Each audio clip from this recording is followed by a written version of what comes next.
Hello and welcome. This is your host, Coach Kamul Hassan, presenting Augmedix Presents Next Gen Leader Virtual Summit in association with IPDC Finance. And our goal partner is Prime Finance, and our knowledge partner is Rakamari.com. Our career partner is Karmo by Google. Our youth outreach partner is Youth Opportunities. So this is the largest ever career summit happened in Bangladesh. 8 days long, 80 plus speakers from all over the world, from Europe to America to Africa to Bangladesh, to name the countries, from Harvard professor to Harvard student to professor of Dhaka University to vice chancellors of Jagannath University, and many vice chancellors and many students, specifically 100 universities. We are launching the Next Gen Leaders Summit. We're commissioning 100 universities, and our mission is educate, empower, and enlighten the youths of Bangladesh. আমরা আগামী 5 বছরে আমাদের objective বাংলাদেশের 10 লক্ষ তরুণকে দক্ষ এবং যোগ্য করে গড়ে তোলা through developing the skills that is needed for today and for tomorrow. আমরা সবাই জানি একটা জাতিকে সামনে এগিয়ে যেতে হলে সেই জাতির তরুণ সমাজকে জেগে উঠতে হবে। 1990s আমরা দেখেছি চায়না যখন মাত্র শুরু করেছে তখন কিন্তু তারা ডেমোগ্রাফিক ডিভিডেন্ড নিয়েছে বিকজ অফ দ্য ইউথ। আজকে বাংলাদেশ যে অবস্থানে দাঁড়িয়ে আছে 70% of our population is youth. So আগামী 10 বছরে আমাদেরকে ডেমোগ্রাফিক ডিভিডেন্ড নিতে হলে এই তরুণ সমাজকে দক্ষ এবং যোগ্য করে গড়ে তুলতে পারে, তাহলে এই সিনারিও চেঞ্জ হবে। আজ বর্তমানে 50 লক্ষ আমাদের শ্রমিক ভাই বোনেরা বিদেশ থেকে $20 বিলিয়ন অর্জন করে, আর অ্যাট দ্য সেম টাইম শুধুমাত্র 5 লক্ষ বিদেশি যারা বাংলাদেশে কাজ করছে তারা সম পরিমাণ অর্থ বাংলাদেশ থেকে তারা নিয়ে যাচ্ছে। It's only because of the skill set. তো শুধুমাত্র এই জায়গাটা আমরা যদি শুধুমাত্র ম্যাচ করতে পারি, আমরা বিশ্বাস করি বাংলাদেশ থেকে প্রতি বছর 20 লক্ষ তরুণ যে গ্র্যাজুয়েশন শেষ করছে তারা বাংলাদেশকে বিশ্বের বুকে এগিয়ে নিয়ে যাবে। শুধুমাত্র বাংলাদেশ নয়, আমরা স্বপ্ন দেখি আমাদের তরুণ সমাজকে নিয়ে যারা সারা বিশ্বের বুকে রোল মডেল হবে। And that's the reason Augmedix present Next Gen Leaders Virtual Summit in association with IPDC Finance. আমরা কথা বলছি 30+ সেশনস, সেখানে সামগ্রিক ক্যারিয়ারের বিষয়গুলো নিয়ে আলোচনা হচ্ছে। আর আজকে one of the most important session actually how to be a purposeful leader, এই এমন একটি বিষয়ে কথা বলার জন্য আমরা দেশ এবং বিদেশ থেকে আমরা আমাদের রিসোর্স প্যানেলকে ইনভাইট করেছি। Let me introduce today our guest panel. So first, it's my pleasure to invite Mr. Rashed Mujib Noman. He's a country director, Bangladesh, Augmedix. Assalamu alaikum and good evening, everyone. Looking forward to have a fantastic session and learn a lot from all the leaders. Absolutely. We're looking forward and a stunning session tonight. So we are looking forward next, Mr. Mominul Islam, Managing Director and Chief Executive Officer, IPDC Finance. Assalamu alaikum. Good evening. Assalamu alaikum. Good to see you, and it's really fascinating to have you among us. You represent the youth so much and extremely well. It's so my pleasure. So IPDC and Augmedix both. So Dr. SMA Moin, Associate Head and Research and Scholarship, University of Coventry. Dr. SMA Moin, who is the author of Purposeful Leaders. Dr. SMA Moin. আমাদের সাথে উনি join করবেন। So can we have Dr. SMA Moin? আমি দেখতে পাচ্ছি message, so hopefully he'll be joining and we can see him. In the meantime, let me introduce Ranjan de Silva from Sri Lanka, who is doing research on purposefulness in the University of Hull. So a man who has devoted his life developing, designing the leaders, the organizations to become purposeful. Now he's doing research on purposefulness from one of the best university of the world, Russell Group University, that is University of Hull. Ranjan de Silva, CEO, Success Coach. Welcome. Assalamu alaikum, everyone, and good evening. Plus, let me also greet in my own native way, Ayu Bovan. And Ayu Bovan is the greeting from Sri Lanka, which means long life to you. I wish all of you, the panel, and all the participants, long life. Ayu Bovan. Thank you. I think I am excited, are you all excited? Because we are getting hundreds of students already joined. So I am also asking my students, are you excited for tonight's one of the blissful sessions? Because these people are amazing and their wisdom, I think, is going to pour your heart and mind. I'm really waiting. So আমাকে phone করেছে doctor S M A Moin, আমার টিমকে বলছি, so Moin ভাইকে সেশনে নেবার জন্য। So he is waiting on the outdoor on the sessions. Already 141 people, we have students who have joined with us. Hopefully many of them will be joining. So as today's session is IPDC Augmedix presents Next Gen Leaders Virtual Summit in association with IPDC. Can we play the video what really Augmedix is, what they do? কেমন চাকরি চাস? Multinational company, ভালো salary, মাসের 1 তারিখে 2 দিন ছুটি, 2টা bonus, দ্রুত প্রমোশন আর সাথে হেলথ ইন্স্যুরেন্স, ভালো খাওয়া দাওয়া, খেলাধুলা আর সাথে জিম, কাজ শেষে বাসায় দিয়ে আসা। আর কি লাগে? এর জন্য আমার 50,000 বছর আগের কাঁচা ঘুমটা ভাঙালি? অগমেডিক্সে যা, সব পেয়ে যাবি। Augmedix hiring scribes. ও ভাই, ইংলিশটা একটু ভালো করে দিয়ে যান না। Organization. Amazing. Is it not amazing? Right. So nobody can stop because we have our career partner. See what? Kormo by Google. আমি স্টুডেন্টদেরকে বলছি, you do not have to wait for a job. Even you do not have to wait to finish your undergrad or masters. Simply just today download the app from our given comment and complete your profile, and this will match your skills and it will give a job closer to your location mostly available. So what are you waiting for? You get job at your locality and you earn money, you have experience, and then Augmedix is there and IPDC is there. So what are you waiting for? So may I invite the distinguished panel? So this part, how to be a purposeful leader. So who wants to begin? Who wants to icing the cake? Becoming a purposeful leader. Momin bhai is creating a purposeful organizations, mesmerizing, amazing leader, a purposeful leader. Can we begin from Momin bhai today? Oh, sure. Thank you, Kamral. I think this is a wonderful program, and my best wishes remains with the students.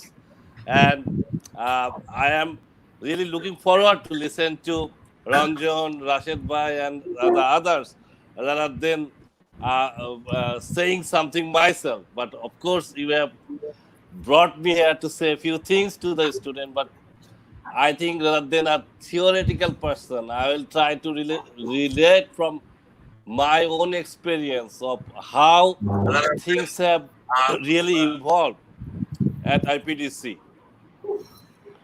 So back in 2006, when I joined IPDC, I did not have much clue about what's happening in the organization, what was the state of affairs at IPDC. I was working for a multinational bank and was on the way to a regional posting in Dubai. And then my previous boss from another multinational bank, he called me up and requested me to join IPDC. And I thought, okay, at that time I was having a little bit of family issues to really move outside country. So why not trying with IPDC? So I joined IPDC and I was really shocked. The company was really on the verge of collapse. Okay. And the company's non-performing loan, the default loan was the highest. The company had huge liquidity problem. Every day banks were withdrawing their money from the company.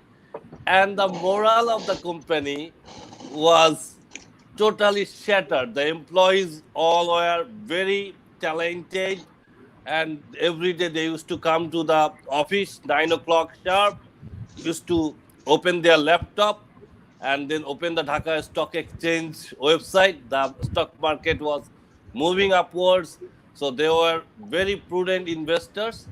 but unfortunately nobody was willing to stay back in the company. So everybody was looking forward to a better chance elsewhere so that they can move out. Nobody had any hope for the company. I joined in as head of operations, and there was no operations department in the company. So my first job was to create organizational structure, and then basically one by one I worked really hard. There are new people came in, but they did not also stay back. I one by one I had additional responsibilities of different departments. Sometime in the November and December in 2006, there are some project implementation team in the core banking system who we used to work Thursday whole night, Friday whole day, Friday whole night, and Saturday in the say afternoon we used to go back to our home and used to take a shower and then our lunch and used to sleep for 18 hours and then again come back to office. So it was real hard work. And today you see IPDC is the fastest growing, the most vibrant and the strongest financial institution. So when everybody left the organization, I hang back. And I told, so there are a group of people who were very young and passionate. They were full like me to not to really leave.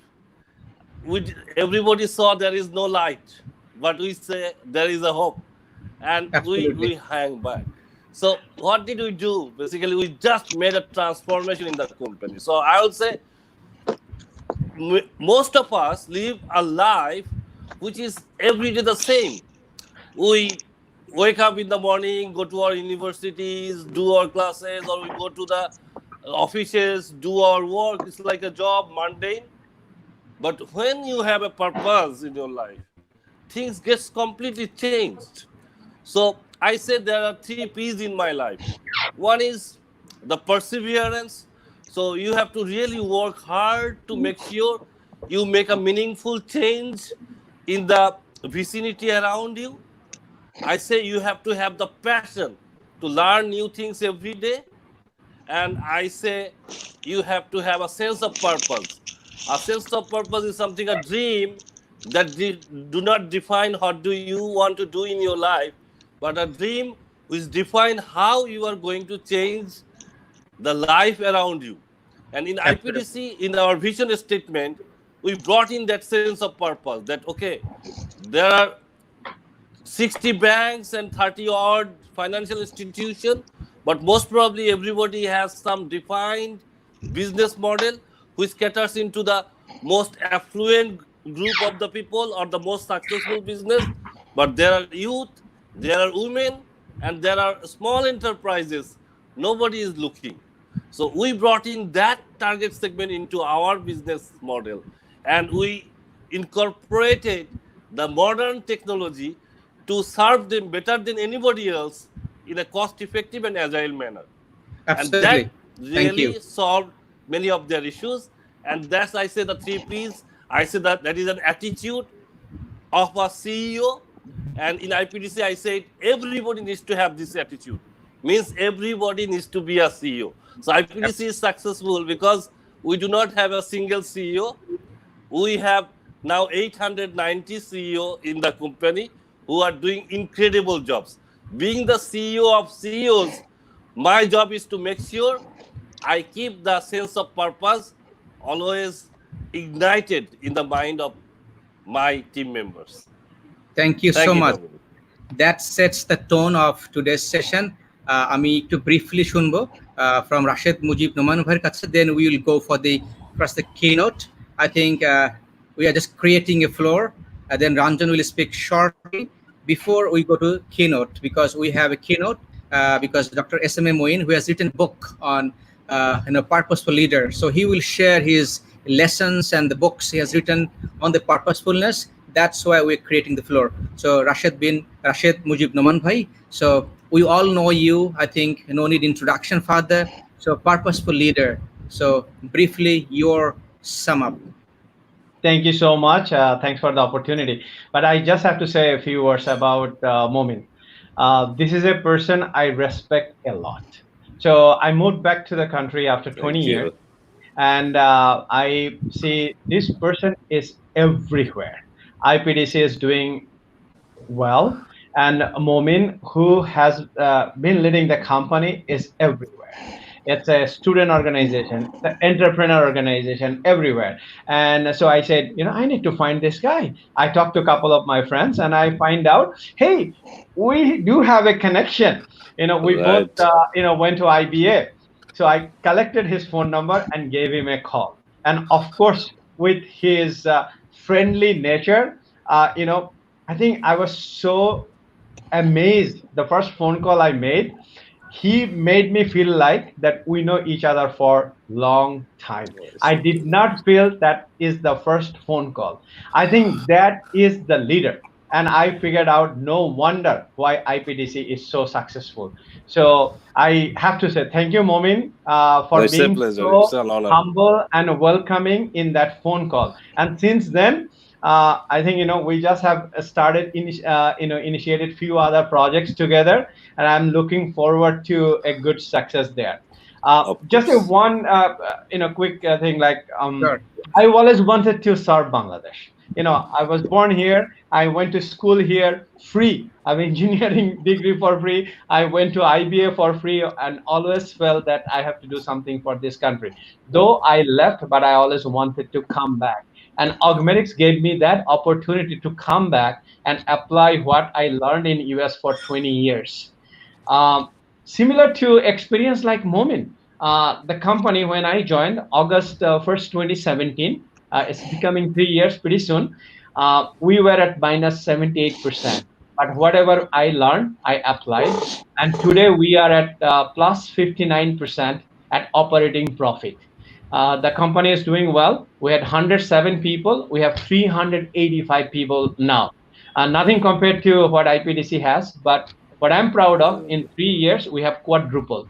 And really what we try for, make sure that people in Bangladesh get a feel for the international standard.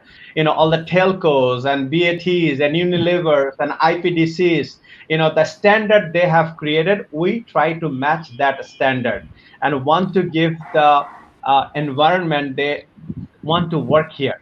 That's the goal. And I'm so happy that I can serve the country, create opportunities for the youth who are looking for a better career. I guess I'll just stop here because I would like to hear from Dr. SMA Moin about his keynote. Yeah, we're going to keynotes, definitely. That's the reason, actually, what a purposeful leader can do for his organization. It's a wonder, right?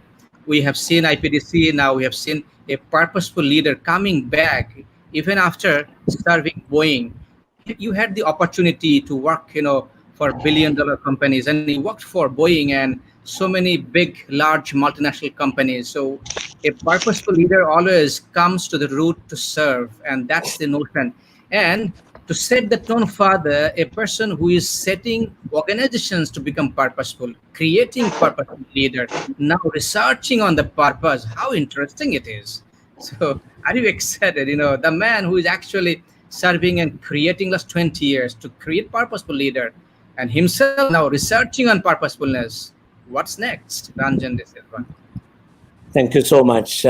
So such a pleasure to be with this august audience. Great to see Mr. Mominul Islam again after we met a few months ago before all this pandemic started. Hopefully we'll be meeting soon. But I would like to do a small introduction, and I'm really waiting to hear Mr. Moin speaking and obviously engaging with Mr. Noman as well. I had a very quick corporate career where I got into the board of one of the largest conglomerates in Sri Lanka at the age of 27. And that was because I had won a gold medal for the best results in marketing by the Chartered Institute of Marketing, UK. And at 24, I was marketing manager of that company. 27, I was on the board. But when I was about 33, I went to a training program called Mastery of Self. And there I realized that there's something bigger to life than all these achievements. Whilst I was achieving all this, there was something missing in my life. My spirituality was getting affected because I didn't go to church. I was going home late, so my relationship with my family was getting messed.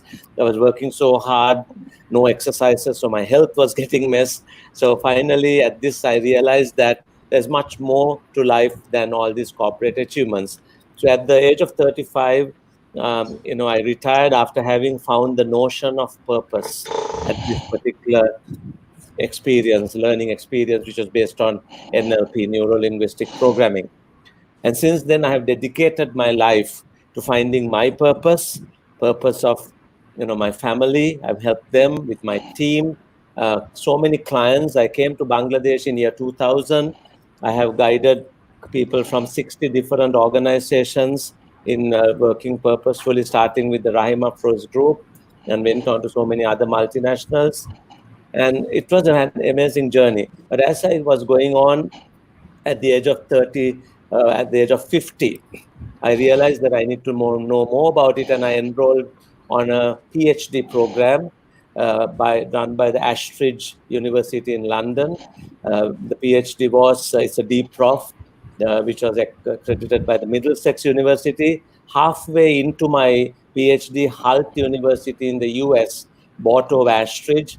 We got the option of doing either a UK D-Prof or a US PhD. So most of us switched to US. So that's why Kamrul Bhai introduced me as doing my PhD with Hult. But my research is happening. But one of the things I can say is purposefulness is such a complex topic. 3 years later, or almost 4 years later, after I started the PhD, I'm more confused about this notion of purpose than I was much before. I've become a learner again, gone into a learning mode. And a simple way to connect with Mr. Moin, when my daughter decided to study in the UK, she studied at the Coventry University, and I know you're from Coventry. And in 2012, she became the Student Journalist of the Year. So she got the honors as well, whatever it is, and she got this award for the best results in the UK. And I'm so grateful I'm sure you've had a big role to play there as well at Coventry, at what she achieved. And part of that is because she found purpose when she was about 12 years old. She wanted to be a journalist, and everything she did from 12 years was all about in that area of journalism.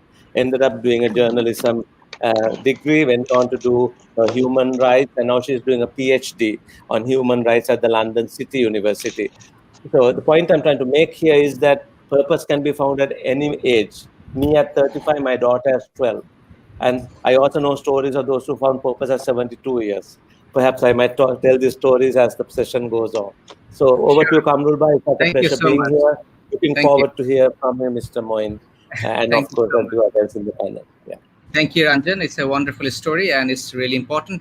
So a retired, Navy officer who was looking for his purposes of life, and he left. And then he was searching where he could actually land his ship. And then he found UK, and then he started again doing his master's, and then PhD, and so forth and so on.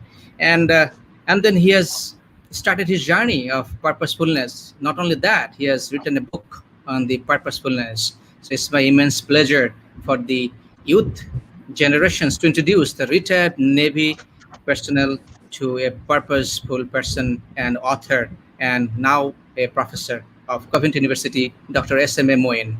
Augmedix presents Next Leader Virtual Summit in association with IPDC Finance. Is really proud to have Dr. SMA Moin.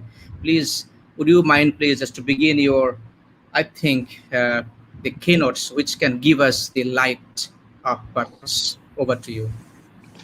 Okay, thank you, Kamrul Bhai. I'm already very, very delighted to actually hearing some of these stories actually from the other panel members who are distinguished, knowledgeable person. And I mean, I understand that I have a lot to learn as well, but we will share things with each other so that we can transform our understanding. Do you hear me well? I mean, my voice is okay? You are hearing? Okay, fantastic. So I would like to share maybe my slides. So I've shared my slides, if it can be brought. Okay, so that's fine.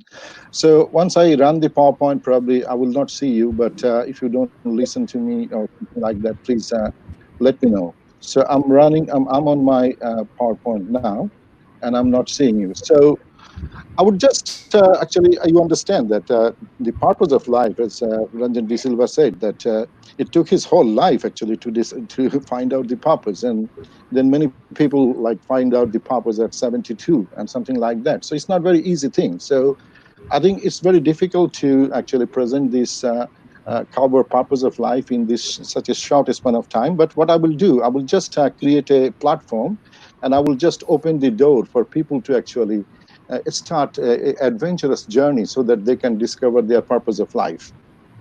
So let me start with a story, actually, story behind the story. So I mean, I wrote this book, first of all. So today I'm not talking about this book because this is the purpose of life, understanding divine message through the lens of leadership and strategy.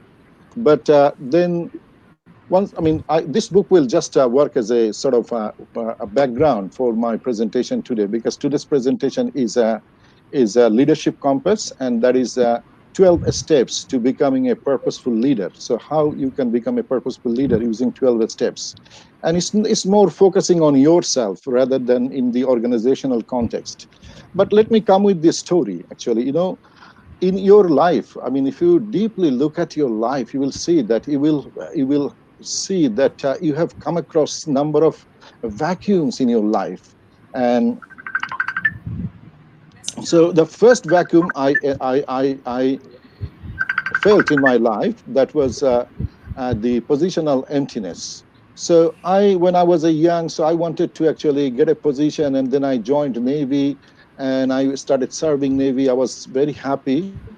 And then at some point in time, I thought that, well, you positional vacuum or positional emptiness, if it is fulfilled, it's not all. Every human being, এই live চলতেছে, সমস্যা নেই, side লাইনে আছি। okay, এই every human, আমাদের তো ওই 11টা পর্যন্ত প্রোগ্রাম, প্রতিদিন 3টা থেকে রাত 11টা পর্যন্ত। okay, so every human being, so you can see that when, I mean, if you have the positional emptiness filled in by achieving some position or getting into some job, then at some point in time you will feel the intellectual emptiness. So then that was the moment, actually, I wanted to go for a higher study, and I got my retirement from Navy, and I finished another MBA from UK, and then I did my PhD, and I started my academic career in the UK. But within the time, actually, I also was in the industry for 8 years in number of industries. And then I was very happy, actually. I was keen on understanding the purposeful leadership and all those things. And then one day, when I was talking one of my naval coursemates, his name is he's a Commodore Barin, and he was like, say, he has lots of understanding about purpose and about leadership theories and all those things. So we used to share leadership theories and talk about purpose, passion, and all those things. So one day he asked me that, who decides the purpose? And I was very, very confused, to be honest with you, at that point in time. Because when I started looking for purpose, my question was, what is the purpose of life? That means I am looking for the purpose of life. And as Barry asked me the question that who decides the purpose, I started feeling a different emptiness, and that was a spiritual emptiness.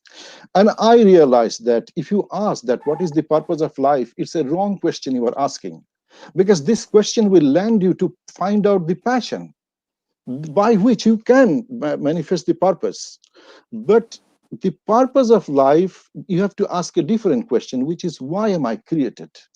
Because if you talk about that, what a computer can do, or what a robot can do, or what a car can do, this cannot be answered by the robot, this cannot be answered by the computer, or this cannot be answered by the, car. Who can answer this thing? What is their purpose? Is the manufacturer. So you need to go back to your creator. So he is the God. I mean, the way you define, you have to go back to your creator. because he has a purpose to create you. And unless you understand that what is the purpose your creator has behind creating you, you are not getting the purpose of life. So that was my initial starting. So then I wrote this book, but I tried to, because you understand that I'm not a spirit, like say my academic background is not spiritual studies or religious studies. So I tried to understand the divine scripture with sort of using the strategy and leadership lanes. So I was trying to understand that what is the meaning of this divine message and how this relate to us in terms of long term, in terms of short term. So trying to see with the leadership and strategy lens. And then I completed writing this book. And there are a number of aspects. There are around 12 chapters in this book. Then once I write this book, there are many people, they started asking me that, okay, why not writing a purposeful purposeful leadership book? So how to become a purposeful leader? And that was the reason actually I wrote my second book, another book. This is the third book. So this is the Leadership Compass, 12 steps to become a purposeful leader.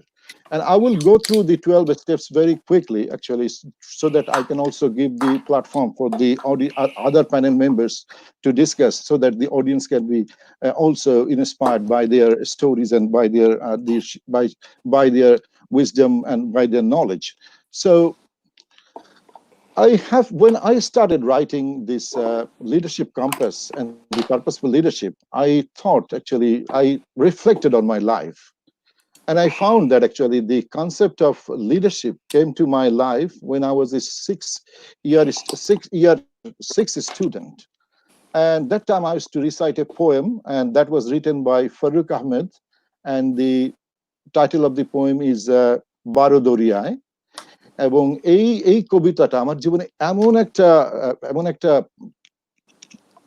impact create করেছে যে আমি এই কবিতাটাকে আর ভুলতেই পারিনি. Even when I joined Navy, I used to recite this poem, and this poem actually put me in a position so that I am always fascinated about leadership. So let me just recite this poem very quickly so that you understand that how this poem has made an impact on me in being very, very interested about leadership. জমা হয় কালো typhoon মেঘে পাটাতনে লাগে দোলা, শঙ্কায় নীল থেমে যায় মৃদু আবর্ত কল্লোল, স্বপ্ন শেষে আসন্ন বৈশাখী, শিকলে শিকলে রেশা ওঠে, পালে লাগে টাইফুন দোল, নির্মম হাতে হাল টেনে ধরো মাঝি। আধিরে পাহাড় অজগর ঢেউ, শোনো শব্দিত ওই সাপের ফনার ত্রাস, চমকালো ওই মৃত্যু সর্বনাশ, পাল খুলে নাও যেতে হবে ঝড় ঠেলে, চমকাকে পাশে কালো আস দাহা, লোল জীব ঘন ঘন। আলবুরজের চূড়া যেন এক উড়ে এসে কালো দেউ, বজ্রের বেগে পাটাতনে ভাঙে পাহাড়ের মতো ঢেউ, দিনের আকাশে একে জুলমাত মাঝি।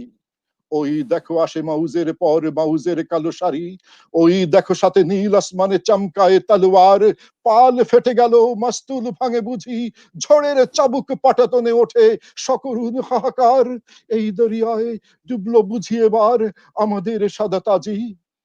পাক বাড়িতে আল্লাহর শাহ নেই মাউজের মুখে, মর্দের মতো হাল সামলাও মাঝি, যদি নিপুণ হাতের বলিষ্ঠ পেশি পড়ে যায় ছিঁড়ে, তবে তুরন্ত বদলায় নাও হাত, এক লহমার গফলাতে যেন এই মৃত্যুর তীরে ডোবাবে অতুল প্রবল ঝঞ্ঝাঘাত।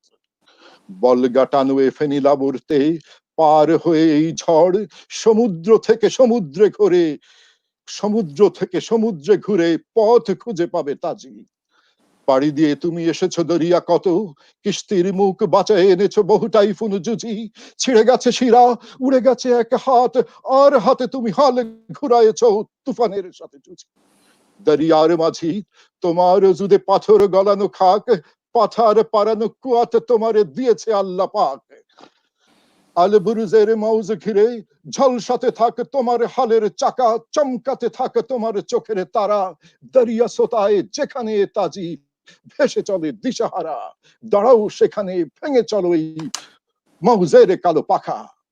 So after reciting this poem, I do understand that actually the purposeful leaders, they have certain belief, and they have certain clarity about life. So they have absolute clarity about their mission. So So this sailor, he was trying to come back to the port, and there was a storm, and he was crossing the cyclonic storm and the tidal waves, but he was very, very certain that he has to come back to the port, and he was taking responsibility for the people and for the material that was under his possession. So he was absolutely clear about the mission. Then he had a deep sense of responsibility about his people and the material. But moreover, the good leaders, they put their complete trust on their God, because that led them to take the big risk in life. So that was something very, very phenomenally impacted me in my life and my journey to leadership, and later on purposeful leadership. So with that, I mean, then I come back to as I told you, that I come back to divine scripture. And when I come back to divine scripture, I was trying to also read the other books, and I come across this book written by this Michael Hart, and the 100 most influential people in the world. So I mean, I saw that the last prophet, Prophet Muhammad, was the number one. And he also said in this book that Prophet Muhammad, peace be upon him, he is not only number one because of his religious position, but also his contribution into the secular level. And I felt really, really so bad that I never had the opportunity to deeply read about this last prophet. And I felt really guilt. And then I thought that, okay, to discover purpose of life, I will go back to the divine message first. That actually transformed his life. And then, so the inspiration of my purpose of life was the Holy Quran that was descended on the prophet, and by which he actually brought the light into the world. And you can see that this compass, the leadership compass that I've developed, actually the 12 steps that will help anyone to become a purposeful leader, that starts with know your Lord. Because as I told you, that the question is not what is the purpose of life, because that will take you to passion. And you can actually deliver purpose through passion. That's another thing. But you need to, the question is that who has created me? So fundamental is to know your creator. Then you have to know yourself. Then you have to know your purpose, because you understand creator, you understand yourself, and then you understand what is the reason he has created you, which is the purpose. Then the second quadrant is the commitment. So once you are clear about purpose, and obviously it will be cyclic, like you will get more clarity as you go forward, then you have to make a commitment, because that you have to commit that you will make a difference in your life. You will change yourself in order before you change the world. So that also, there are 3 commandments, as you can see, that assume command, seek guidance, be a lifelong learner. And I will be discussing this thing a little bit more, I mean, as I go forward. Then the third quadrant of the compass is the transformation. And the transformation, as you understand, that you have to do something. You have to go through struggles in order to be transformed. All the speakers, they have just told, I mean, they have shared their ideas, they have shared their life stories. And you can see that there is a struggle that they have gone through in order to come to this position. And so your transformation, so you starts with live like a traveler, because you understand that you are a traveler. You don't need a lot of things to carry with you. Rather, you are experiencing life, and you are making a difference in other people's lives. Sometimes you are sharing your stories, sharing other stories. So you have to have a traveler mindset. Then have an attitude to gratitude. So we are often looking for actually what we don't have, and then we become unhappy. But as somebody said before in the previous session, that okay, I could have not having 2 eyes, I could have actually not having a leg. So you understand that we have so many things, and we can make the best use of that things. And so it is very, very essential that we have to change our mindset. We have to have a attitude to gratitude mindset. And as Ranjan De Silva said, that he started his component of finding the purpose was a perseverance. And he also said that sometimes he lost his spirituality, but then he had to come back to so then you understand that is also patience and prayer. So your persevere with patience and prayer. So that is another commandment actually in this compass. Then once you develop yourself, as you know that Jack Welch, who was the most celebrated CEO in America in the last 100 years, he said that before you become a leader, success is all about yourself. But after you become a leader, success is all about you, how you actually deliver things. It's all about how you develop others. So you have to make an impact into the world once you develop yourself. And then you can see that in impact quadrant, there are certain commandments, which is the start with a dream, embark on a mission, and lead with character. But obviously, as I told you, that all these pointers has got some steps as well. So let's go forward and little bit touch upon that. I'll probably focus a little bit more on clarity, because normally in the secular education system, we don't discuss much about religiosity or spirituality, but that has a profound, actually, role in transforming our character, or in finding the beauty in our characters. So first, as I told you, that clarity will have 3 commandments: know your Lord. And once you know your Lord, you see that you will put God first in every cases. Then know yourself, meet God's lieutenant, know your purpose. And this purpose, when you know the purpose, you will see that it will work like, say, a moral gyro. So you understand that in life, you don't have the black and white all the time. You have to go through the gray areas, and you need compass. And then your purpose can work like a compass. So now, first of all, when we do in this book, what I did, how you know your God, actually, how you know your Lord, or how you know your God. So you see that there are different sort of dilemma about the conceptualization of God. But I come across something in the Holy Quran, is that Holy Quran has addressed this thing in 3-dimensional way. So the first dimension is 4 definition criteria. So that is 4 line definitions. So they have said that God cannot be like, it's unique. God is not, he has not born, so he doesn't give birth. So again, it's absolutely unique. So he was there before, he will be there, he's eternal. So there are 4 line definition. I mean, I'm not going detail into it, but as you can go back and you can actually research on that, and you can see that this is a concept that actually put God to the most supreme position.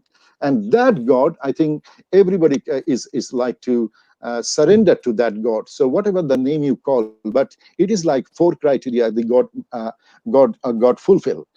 Then there is you often talk about the leadership quality, that what is the quality. So in the Quran, you see that in Surah Baqarah, there is from verse 30 to 39, there was a amazing story. And in that story, it was mentioned that God is the creator and humankind is the lieutenant, which means the Khalifa. So Khalik and Khalifa. So lieutenant means you are representing God. So that means if you are the ambassador of Bangladesh and living in America, who do you represent? You are representing Bangladesh. So if you are representing God, you are actually, some of the qualities, actually, you need to manifest that quality comes from God. So for example, God is merciful. So we got to be merciful. God is knowledgeable. So we got to seek knowledge. So if you look at the 99 names of God, you will see that these are so profound. And in this 99 names, this can be categorized into 2 categories. One is the Jamal, which is beauty. Like, as I told you, the God is merciful, God is knowledgeable, God is kind, God is compassionate. So we got to acquire this quality. But then there are some names which says the majesty. So we cannot have this, we cannot acquire majesty, because that is reserved for the God.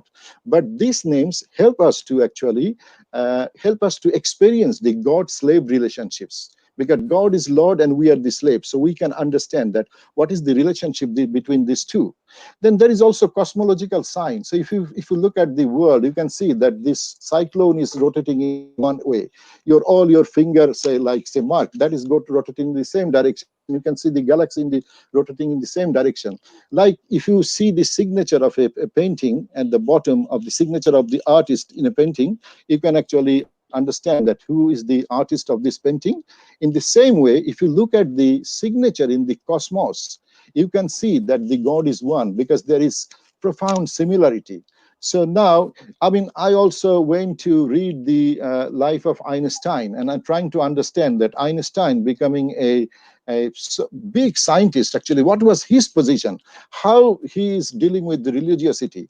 And Einstein said that my discovery has nothing to do with actually disregarding the religion. And he said that if you look at the certain creations in this world, and you will see that it's so unique and it's so perfect, that you will have to believe there is a grand designer, and that grand designer is God. And from that perspective, I'm very religious. So if you see Surah Mulk, you will see that God is saying that look at the sky one after another, try to find out some error. You will look at, but your eyes will be tired. You cannot find any fault in my creations. So you can see that what Einstein says, actually, this was actually mentioned in the Quran. So you can also find out what is God actually, who has created you and who has decided the purpose to you by looking at the cosmos, and so cosmology.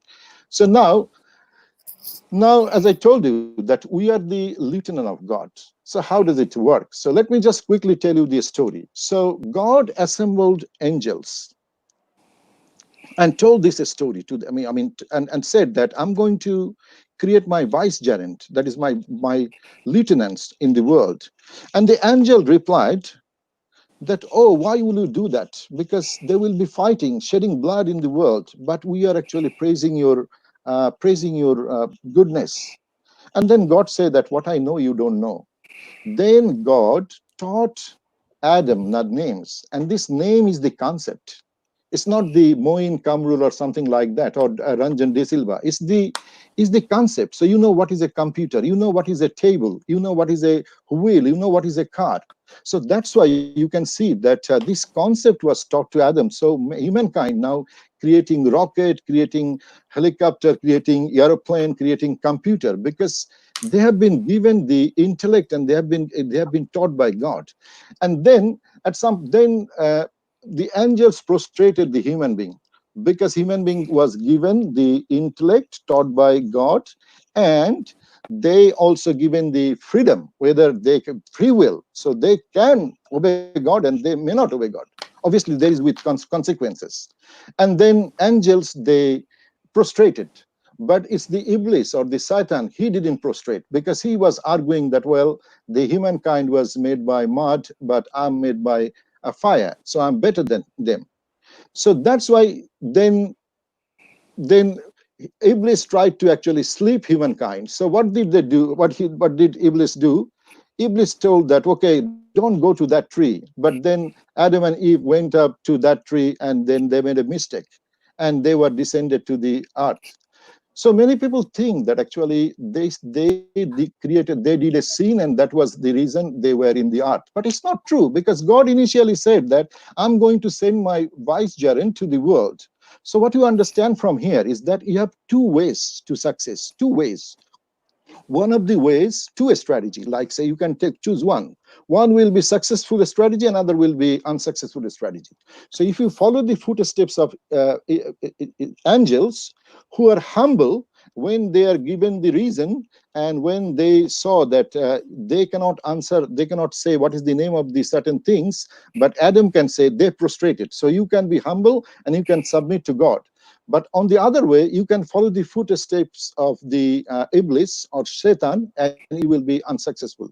So you can see that I have developed a model here from number of verses in the Quran that to find out what is our identity, and you will be amazed to see that what every one of us actually sharing our identity. So you see that human beings are God's vicegerent on earth. Human beings are the learning creature, and God is their teacher. Can you imagine that God is our teacher? Human beings are honored with intellect and free will and entitled to make choice. So it's not that, you see, if you look at the angels, they don't have a choice. They can only do the good things. But for human being, they can make choice because they have given the intellect as well as free will. Then you can see that life in this world is for a limited term and test. Suffering is a way of transformation. So if you look at this thing, it will also talk about this strategy, that what is this life? It's a very short amount of time, but there is eternal life as well. But having said that, this life is very, very important because this is a testing ground. So the way you work in this life, the way you serve others, the way you submit to God, that is going to decide whether you are going to be successful or not in the eternal life. So the Quran does not disregard this worldly life. Rather, it give more emphasis on this life, because this will decide your result in the eternal life. then you can see that human beings have a grand mission, and Shaitan is their primary enemy to act active to misguide them. And finally, human beings are likely to err, but Almighty God is oft forgiving and merciful. So you can see that this is a profound, actually, profound sentence that I put in my model, that human beings too, I mean, they are very prone to make mistakes. But it doesn't mean that you will lose hope. So no matter what mistakes you do, God is always kind. And that's why God started actually giving his attributes in the first, surah of the Quran, that he is merciful. So when you see that Ar-Rahman, so his name Ar-Rahman, that he's merciful, that means no matter how big is your mistake, how big is your sin, the mercy of God is bigger than that. So there is a light. So this is your identity, that you are the God's lieutenant here. So if that is true, how can you not have a good character? If that is true, how can you not serve others? If that is true, how can we be actually selfish? We cannot be selfish. This is what is our identity, and this is coming from the divine scriptures. And I mean, as I told you, that I'm talking from Quran, but obviously the Quran confirms the other divine scriptures as well. In the very first second page, it confirms that there are other scriptures that came from God. And if you look at the other scripture, you will see that similar things also emerging about the identity of human being. So now your understanding about the purpose of life will not be complete if we don't understand what is the ultimate success of life. So the ultimate success we have to understand, because many times you see that people say that success is a journey. Success is not a journey. Success is the result. I mean, you can read you can work hard, and you can read, you can do research, but at the end of the day, if you fail in the exam, you fail in the exam. The life is a journey. Life is a journey, and success is the result. So your success will be determined in the life hereafter. Look at these words. It is saying very clearly that every soul will test death, but that soul is only successful who can save themselves from the fire of hell, and take themselves into the heaven. And life in this world, it is a test. It's a chattel of deception. But we need to succeed in this test. So that is sort of, I'm trying to set an understanding that how the divine scripture actually add value to the philosophical thinking or psychological thinking or the leadership literature, because it is interdisciplinary research is very, very important. And we need to bring theology, we need to bring religiosity, we need to bring spirituality. Otherwise, I mean, it will be very, very single lanes, and it will not give us a comprehensive understanding about the purpose of life. Now, let's talk about the purpose. So what is the purpose? So obviously, if you see that, if you look at, I mean, there are so many verses, I mean, that's not possible to discuss in this such a short span of time. But what I've deduced actually from the Holy Quran is that actually the purpose is simply two. So one is submission to God. So that is, you lead your life by the commandments given by God to you. So you lead a decent life. You will see that, like, say, there is something you can do and something you cannot do. And then you have to serve the humanity, because the good work or good deeds has got profound importance in the Holy Quran. So then, I mean, I found that, so what many of you are talking about, so that is more aligned with the second dot, that is the service to humanity. Yeah, we have to serve the humanity in order to submit to God as well. There are some obligatory worship, but obligatory worship is not only limited to the obligatory worship.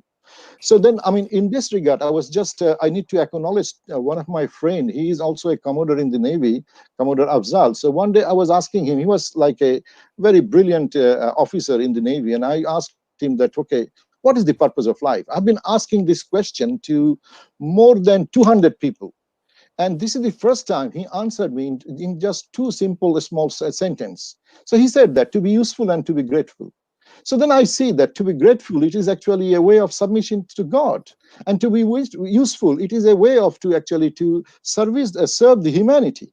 So you can see that the purpose actually to submit to God and serve the humanity. Now, all of you have said many things, which is that, say, creating a purposeful organization and all those things. That is, yeah, that's right. That is coming under service to humanity. But there is another element, that is submitting to God, and that we have to do our research, and we have to find out actually what is the way we should submit to God as well. So I want to leave this research to yourself, because you are responsible. You have been given the free will, you have been given the intellect, and you will face the consequences. So I encourage you to do the research. I encourage you to understand what is the purpose of life. Let's now come to the second quadrant. So as I told you, the second quadrant is commitment. I'm going to finish, sooner, as soon as I can. So as you can see, that the first thing in your life assume the command. So during my prolonged experience in the Navy, it's not that prolonged because I was in the Navy for 15 years, I realized that every ship has got only one captain. But then later on, I realized that actually we all are the captains of our own life, and that is our ship. And the difference happens the moment you take the responsibility. So you have to take the responsibility of your life. You have to take the helm of your life. Because you can see that there is an equation, E plus R is equal to R. And I tell my student that, can you tell me when this equation is right? And they tell when the value of E is actually a 0. So that means like event plus response is equal to result. So you don't worry about the event, because event will happen, circumstances will come. You can't do anything with the circumstances, but you can respond to the circumstances. So you've got to take the responsibility of your life. You see that your life, there are many elements of your life. You have a physical life, because if you want to become a leader, your physical dimension is important. You have to serve the humanity, and you got to be physically strong. Then there is a intellectual life, intellectual self. So you got to educate yourself. That is also important, so that you can learn, you can master knowledge, and the better knowledge you acquire, the better decision you can make in your life.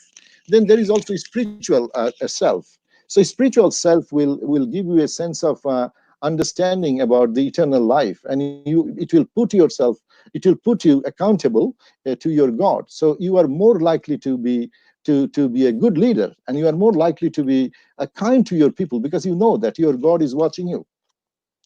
Then seek guidance is another thing that we have to always seek guidance. And seeking guidance, one of the best way of seeking guidance is having mentor, having coach, and then even reading. So sometime, when you seek guidance, if you seek guidance, and if you are clear about the purpose of life, at that time you can see that you can rely upon God. And I want to just tell a quick story very quickly of one of my friends. He was with me in the Navy, but now he's working as a scientist in the Silicon Valley. He's working as a scientist in the Silicon Valley, and he went to study. I mean, he got retirement like me as well, and then he went to one of the U.S. university. He was studying masters in electrical and electronics engineering, and he finished all his money in just 3 months' time. And then he has got money for only 1 more month, and he was very anxious that how he will survive his life. His family was back home, and then his friend from India got him a job, and he went to the job, and he found that this job demands him to sell alcohol. But he was very, very clear about the purpose of life, and he knows that how to submit to God and how not to submit to God. And he understands that the commandment God gives, it doesn't allow him to sell alcohol. So there was a big choice in front of him, and he was in a dilemma what to do, because he doesn't have any money. And at the same time, you can see that it's like a Hollywood movie. It's like exactly the Hollywood movie. When he was telling me the story, I was seeing a Hollywood movie. And he said that I was very confused what to do. And he said, I refused the job because I would not sell alcohol. And I was trying, persevering, I was working hard and all those things. And then he said that all of a sudden something happened. There was a scholarship. And there was more than 100 students, many students from China, many students from India, and many talented students. But the professor was from Sri Lanka. There was a Sri Lankan professor, and this scholarship was in the California Energy Commission. So there was a project with California Energy Commission, and he applied for this scholarship. And after a couple of rounds of vivas and examination, he got this scholarship. And he said that had I not left this job, I would not even applied for this scholarship. So what he told me, he said that, look, today I'm a scientist and I'm working in the Silicon Valley.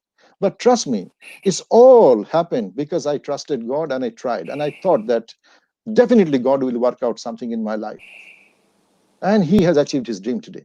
And he's working for one of the best companies in the world. And that company actually supplies some products to Apple and all the big brands in the world. Then you have to be a lifelong learner. You see that in the university, normally I tell my students that why do you come to university? And many people sometimes say that, okay, we want to learn something, this knowledge, acquire knowledge and other things. But do you know what? In today's world, the way world is changing, so fast world is changing.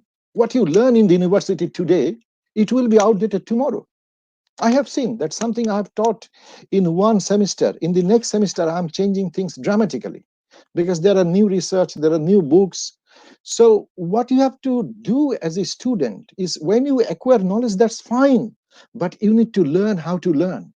That is more important, that how you can learn. You need to master the tactics and strategy to learn, because in the tomorrow's world, those who will have big dreams but take a small steps and learn fast, they are going to conquer the world. So you need to learn first. And so when you are a student, master the art of learning. That is very, very, very, very important. Master the art of learning, because lifelong learning will develop a third eye, and that third eye is something that leaders have. Now, if you think about knowledge, also there is a profound understanding. Actually, if you see that when the first revelation came to Prophet Muhammad, there was five sentences, and you know that this is regarding the read. So these are the sentences with read in the name of your God who has created you. Read in the name of your God. He is merciful. He has taught you by the pen. So what does it mean? That your transformation starts by reading. And the knowledge are two types. Read in the name of your God who has created you. That means divine knowledge. That's why you need to study spirituality. And that's why you need to study theology and other things, because we need to understand the divine knowledge. But then God says that God is merciful because he taught you by the pen. And that is the secular knowledge. That is science, art, commerce, geography, all those things, because this will help you understand the spiritual knowledge better. So if as I told you, that when I wrote my first book, the title was The Purpose of Life, Understanding Divine Message Through the Lens of Leadership and Strategy. So I used the leadership tools and techniques and asked question and found answer. So that's why you need both kind of knowledge to be a complete person. So now let's go to the next quadrant. So next quadrant is the transformation. So there are three. I mean, as I told you, that the first, live like a traveler. So you understand that even, I mean, COVID-19 has even taught us to reflect that how small the life is and how quick you can leave this world. Have you thought about it, that how quick? You see that there are many powerful people. They just left the world. So our journey into this world is just like a traveling. And we have to have a traveler mindset. We need to focus on the experience we have with others. We have to have the experience we create in other people's lives, the impact we create.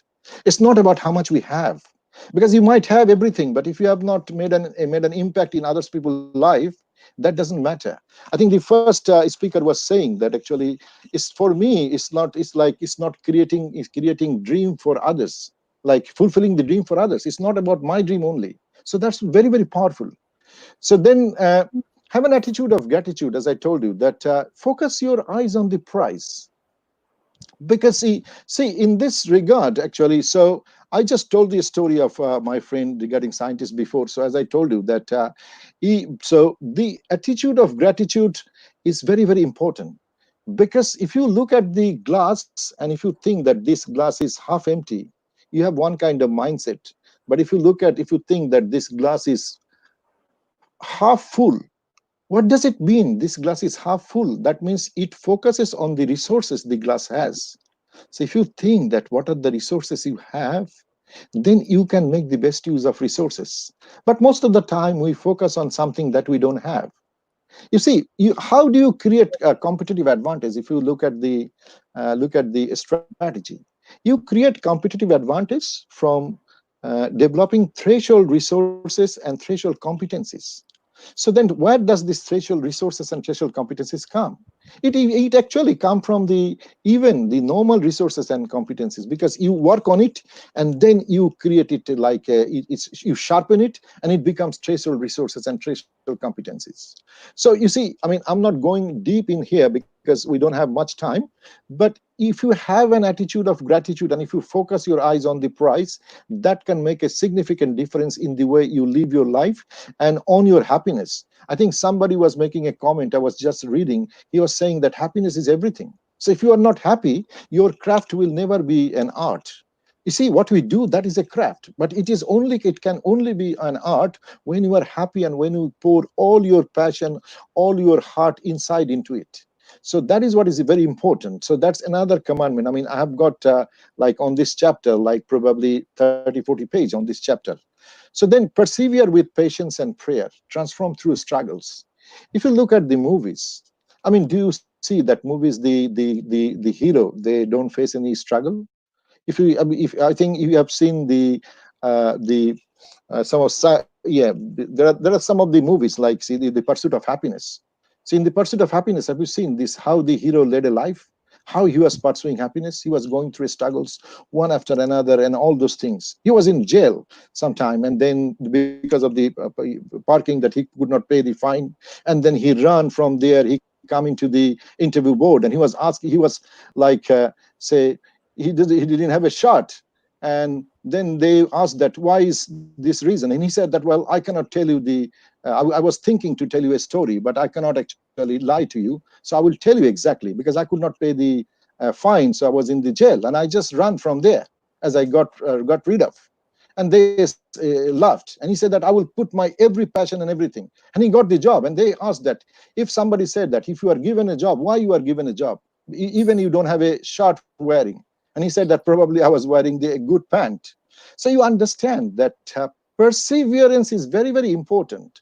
But the problem is when you do the perseverance, we don't have the patience, and we actually very often we leave. Success might be one step ahead, so we have to be patient. Now I come to the sort of if we can wrap it by 10 minutes, that would be helpful. Okay, yeah, 10 minutes is fine. 5 minutes. So okay, that yeah. It says 10:35, so that we need to give the time for the panel discussion as well. Would that be okay with you? Yeah, that's fine. That's fine. That's absolutely fine. So yeah, sure. Now as I told you that start with a dream and navigate with a vision, the impact. Now we come to the impact stage. So you must have a dream. And that dream, as somebody said, that dream is not actually about you. That dream is mostly, if it is a big dream, it is about somebody else. And that dream will create a vision. So you move from dream to vision to goals. Because when you develop goals, you add the timeline on it.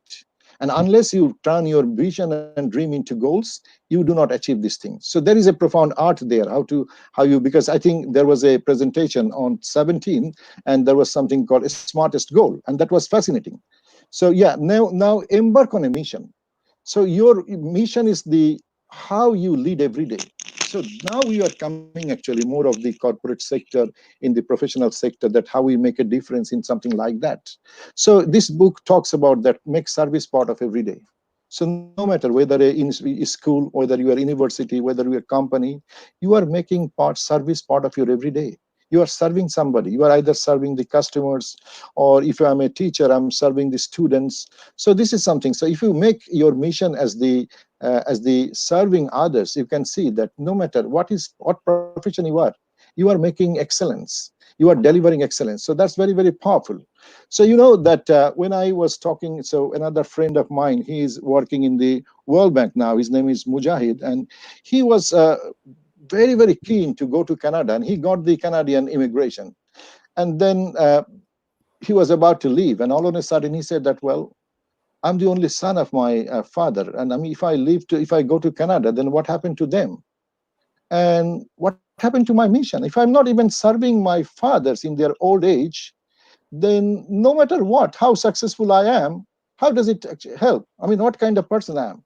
So he was preparing for Canada. He left Navy, and then he got it after 10 years, and he took a decision thinking that, no, he will stay back. And as he stayed back, you see that something miracle happened in his life. he worked for ICDDRB, and then he did some fascinating job, and he got a scholarship in Harvard, and he had a degree, and that full scholarship it was worth about 60 lakhs in Bangladeshi taka. So you have to look after that. Sometime we are very keen serving the other people, but we forget about our own family members as well, how we can make a difference in our own family members. That we need to look at. Sometimes we put our, say, our parents into the into old home, but we live with the we live with the animal. I mean, I'm not saying that we should not look after animal. We should look after animal, but I mean, we have to think that what is our mission? It is, I mean, who are the people we should look after? Then I would say that, you know, at the end of the day, the lead with character, because if you do not develop character, you are not actually a good leader. Because in a leadership is about, say, influence. If you read the leadership literature, it's about influence. Now you can influence in two ways. You have two choices to make an influence. So choice one is that you can manipulate, or you can inspire, and we can really develop. So if you develop the character, you see that that is the moment you can inspire people and you bring values to life. So I try to cover this briefly, these 12 commitments. But the last thing I would just want to tell you is that, you know, what is important is that sometimes you will see that in our life there will be a moment, and that moment is bringing some opportunity. But it is those people who grab this opportunity and take actions. But there are people, they live in the world of fantasy, and they think that life will change. Nothing will happen. What you have to do, you have to take actions to develop yourself in three dimensions: physical dimension, intellectual dimension, and spiritual dimensions. The final word I want to tell you is that, okay, embark on a lifelong learning. And if you start learning, things will be clear to you. Thank you so much. Thank you, Dr. Ismail Moin. That was so wonderful. So going back to the panel, so it was, I think, illustrious, based on Dr. Ismail Moin's Leadership Compass book. So can we open the floor with, again, with Mominul Islam, the Managing Director and Chief Executive Officer of IPDC Finance, and distinguished panel, and আমাদের সাথে যারা শুনছেন, Augmedix presents Next Gen Leaders Virtual Summit in association with IPDC Finance. So this is an 8-day long learning extravaganza for the career development, the largest ever in Bangladesh. So tonight we're watching how to be a purposeful leader, and we just watched a wonderful keynote. So now opening floor for the Chief Executive and Managing Director of IPDC Finance, Mominul Islam bhai, please.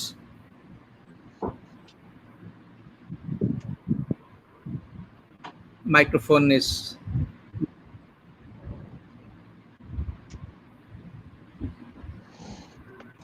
শুনতে পাচ্ছি না, আপনার মাইক্রোফোনটা of করে on করতে হবে. It shows off again.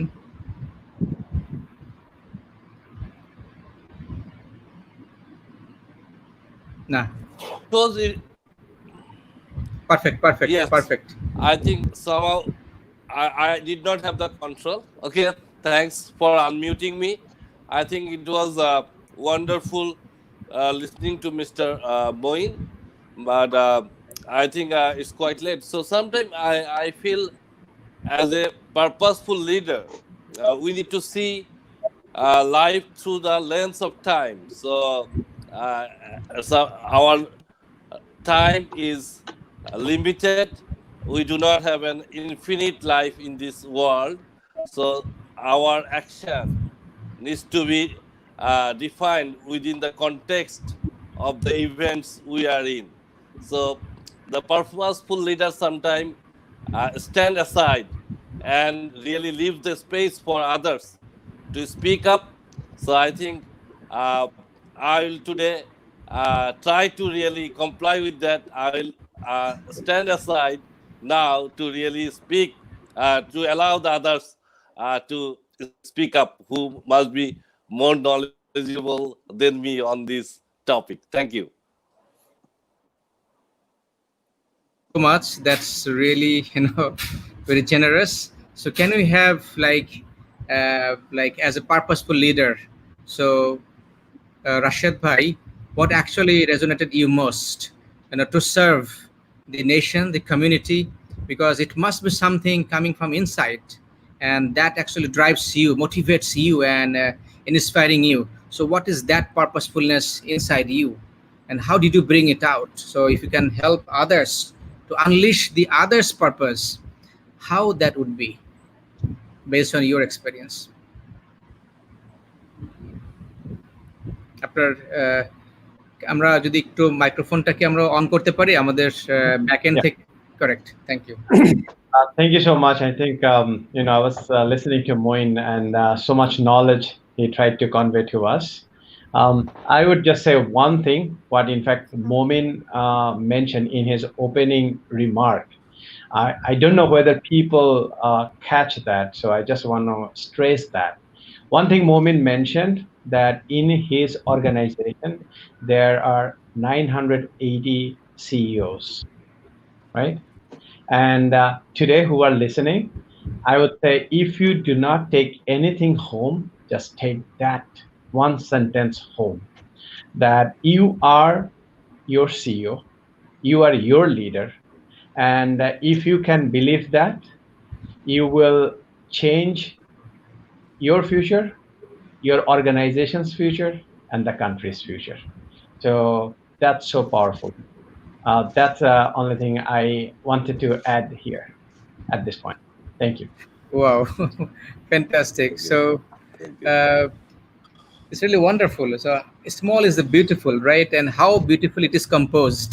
So small, less is beauty, less is more. So that's amazing. So we now want to go to Mr. Ranjan de Silva.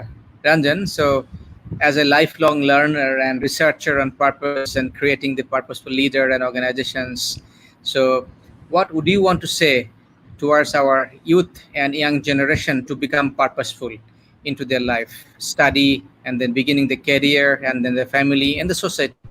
So what would be your piece of guidance? Thank you so much.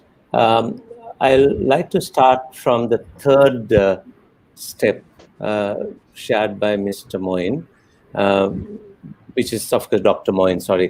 And it's all very useful. I'm waiting to read your book and perhaps use some of your research as references in my work as well. Looks very relevant to what I'm doing. But I think the third box, find your purpose, I fully agree. This should be based on a divine plan. It should be based on you being the lieutenant of your life, of God, and of course the CEO of your life, as Mominul said. But how do you find your purpose? So let me, for everyone who's listening, let me give a few simple processes to think about on finding the purpose. First of all, remember you're very unique. You're so different to each other. Each living being, not only human beings, especially other than human beings, are in this world to be a part of the process of life. And the Almighty has blessed us with certain talents, certain abilities to make that contribution. So a mango tree doesn't try to produce oranges. The mango tree knows that it only has to produce mangoes. A honeybee doesn't try to produce and catch fish like a kingfisher. The honeybee only pollinates. But we human beings are also similarly blessed and born with certain responsibilities. But because of society, we are pushed to different directions. Maybe parents might want you to go be something else. Maybe you're born to be an artist, maybe an entertainer, maybe a sportsman, maybe a scientist, anything. There's so many needs in this world to create the process of life. But you want to be an artist, but your mom and dad would say, no, that's not a good job. All your family members are doctors, so you have to go be a doctor. So you're kind of pushed into some vocation, and therefore you need to start giving up purpose, maybe because of family, maybe because of society, maybe because of, what's the, in thing, what's the cool job, or it could be just economics. something. So my first advice is find your passion, find your reason for being alive. Why are you in this world? And then start looking at it. I know you have to satisfy your parents. Also learn the skills, respect the parents because they brought you up. Learn the skills to listen, understand, and convince them. This is why what I think I need to be in this world. I'll really appreciate if you can support me. But sometimes you may have to go along with something else. Like I had to go along with something else until I was in the mid-30s when I started stepping into my purpose. By the way, at the age of 35, I only found a glimpse of my purpose. A glimpse, a little like opening a window. I saw a little bit of it. And I'm continuously searching. And my current sense based on my research and my life, by the way, I'm doing action research. So I'm actually researching my own life as I do this work. My gut feel is that you may not even know your purpose on your deathbed. It's a lifelong pursuit because the Almighty knows the purpose, but we don't have the wisdom to find that out. But we only have a wisdom to keep searching, and that search for purpose helps you to do different things. Maybe you become more spiritual, you'll read more, you'll have better relationships, you'll develop better habits. So you will be living, and the more you read, I'll read something different because I think this is my purpose. That will give me more knowledge. Then I'll have a different type of conversation, different quality of conversation with someone. That will give a more. Now, as a part of my research, every month I'm redrafting my purpose. At least 1 or 2 words change every month based on that month's experience. So it's a process. So I like you to first of all let you know that this is something you need to search, find something, but you may be having other practicalities, other pressures. So therefore, you need to be adjusted to those as well. I can keep going, but I like to ask Kamrul Bhai, should I continue a little more or should I open up to other panelists? Because I like to then give step-by-step process as well, but I don't want to make it too theoretical, but also make it useful for everyone. Right. I think you will be closing again. So come back to Momin Bhai. Just a simple, purposeful question, because a lot of youth today, they really want to build a purposeful career. What would you say to them? How to build a purposeful career? Because to thousands and thousands of people, you are a role model. How you have developed your career. So since it's the career summit, would you mind please tell about building a purposeful career, what they should do and how they could do? Right.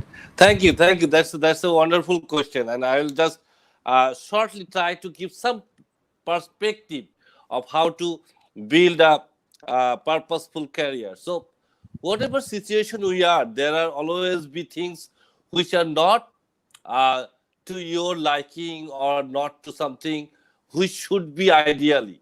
So we can be very antagonistic with the organization. We can be antagonistic with our society or with our country, but we can be also very appreciative. Huh? So you have seen the way Rashed Bhai was appreciating me. That's kind of humility. There must be things which are not appropriate with me, but then again he took a very appreciative approach towards somebody who thinks doing something good. That is one thing we need to really assume in your life, remaining appreciative.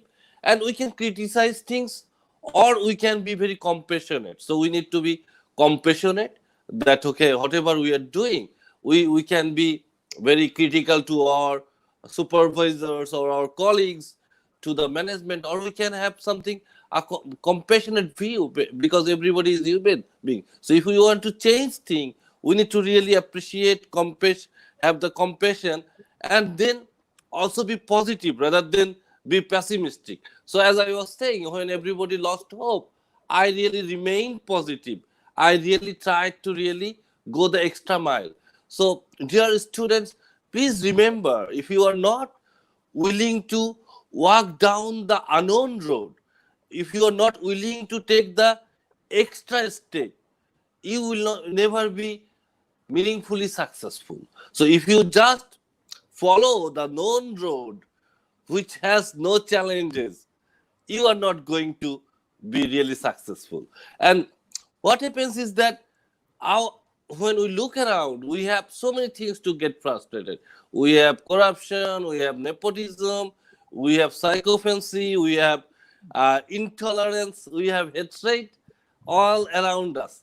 We can be very frustrated and have a very negative view of the life, or we can be ourselves, be the change maker. We can drive away corruption by our skill. We can really replace nepotism with meritocracy. We ourselves can drive away psychophancy with professionalism. We ourselves can replace intolerance with pluralism. We can ourselves drive away hatred from within ourselves and replace it with kindness. So I'll say every morning, wake up, close your eyes, and try to look inside you. Say, this is me. Try to love yourself, and then open your eyes and see around you and say that this is we. The people around me is the we. Try to make a positive change in the life of the we. You will have a meaningful career. So be the agent of light, be the agent of light, and try to drive away the darkness around you. Thank you. Wonderful. So may I ask Rashed Mujib Noman Bhai, Chief Executive Officer and Country Director of Augmedix. So since many students, they see that a lot of our talents are going back, from Bangladesh to setting out abroad for a brighter and better future, and hoping and thinking that this will only give them peace, happiness, and success. And you are the opposite. We studied at WET, went to US, worked for the larger companies than we can think of. Many of us cannot think even, to work for Boeing. We are afraid of, even imagining, okay, I want to work for Boeing. We don't have the courage. So what do you want to say these youths, like developing a career to aspire to work for Boeing, Microsoft, Google, and to be the leader and serve the nation? What's your call to them, please? Thank you so much. I would like to build up on what Momin was saying. When he was making that statement, I remember one story that one fine morning, one old woman walking by the sea beach, and there are a lot of fishes, and she was taking one at a time and throwing in the water. So one boy came to him and said, "Hey woman, how many fish will you throw in the water? There are so many." And she picked up another one and threw in the water and said, "It made a difference to that one." I guess it's all about that, so basically, it's I guess when we were in 10th grade, we read that poem, "The Road Not Taken." Which road you want to take? There is a road that you can take where a lot of people have traveled, and you can be successful there because it's a proven way. But then you can take another road, which not too many people have traveled, but you can make a difference, right? I think that's what it is. So for me, I always thought about this. Again, I talked about reading books, that I read in a book that when you die, on your epitaph, it's going to be written, Rashed Noman, this many years to that many years, and there is a dash in between. Dash defines your life. So of course, with the grace of Almighty, I had my opportunity. I went US, studied, worked there, but always thought that, is my life worth? Is that dash worth? So I guess that was the key reason why I came back and wanted to, for a very selfish reason, that I wanted to make that dash worth, that even if I can impact one person's life, that will be worth it. So for the students who are listening today, I would say, I'll say the same thing I always say: know your strength, know your ability, and know your dream. What's your passion and what's your strength? Combine this together, and do not let anyone steal your dream. work towards your goal and passion, you'll make it. You'll make it in life. And to be a purposeful leader, it's always you have to have the vision. And like Momin said, your team needs to buy into your vision. And if you can do that, work together with your team, you will make it. I think that's what all it matters. That's what can make anyone successful in his or her life. Absolutely. Ranjan is there, right? Ranjan, students, actually, from the students' perspective, we're talking about a purposeful leader. How to become a purposeful person. We're coming back to you. Meanwhile, we got a question for students because we are running some quizzes and we are also running some competitions for students as well, like super achiever leadership, super achiever purposeful leadership. Those who are actually inviting 1,000 students and registering for this summit, they get super achiever leadership award. They get a certificate, book, crest. Is it only? No. If you're a champion on this category, you get 5 life transformation book, championship crest, and what else? Certificate, and a coaching by me, a session, which I would help you to transform one of your habit. Is it all? No. And then I'm going to invite you on a Facebook Live to promote you nationwide. That's for the leadership, because my Guru John Maxwell taught me leaders, nothing less, nothing more than that of influence. So to influence, you got to be visible. You got to stand out and say and lead in front. Hey, I'm here, and lead positively. So that's what. So I'm looking forward to invite all of the students to achieve this award from our platform. And now I'm opening for a quiz for the next 1 minute. Please allow me, because we have quiz master competition. So can I have the quiz? Next 10 seconds, they need to respond A, B, C, D, E. So to answer back, and the fastest respondent 10 would get quiz master certificate and badge. 10 seconds time you have to respond it. We are watching Augmedix present Next Gen Leaders Virtual Summit in association with IPDC Finance, the largest ever career summit in Bangladesh. We are launching in this 8 days 100 universities along with 80 national and international speakers from all over the world, Europe to America to Asia to Africa to Bangladesh, to vice chancellors of Bangladesh, to Harvard University professor, to Harvard student, to Bangladesh's 100 university students. So this is the largest ever summit ever happened in Bangladesh. We want to create leader. So leadership award is for that. And knowledge seeker, as you know, if you are summarizing this session and submitting it, and if you're attending 10 sessions, you get super achiever knowledge seeker. You get a certificate, you get a book, you get a crest. And again, if you're a champion into the super achiever knowledge seeker, you get 5 books, a crest, a certificate, a coaching session by me, and a Facebook Live invitation, 5 of you. So what's next? Ranjan de Silva, how to build a purposeful person through developing skills and qualities which is needed for today and for tomorrow. Yeah, it's as Dr. Moin said, it's about you figuring it out, asking your own questions. I can't tell you what your purpose is, but I can only give you some questions for reflection so that you can find and learn on your own. So question number 1 is, ask yourself, what makes me most alive?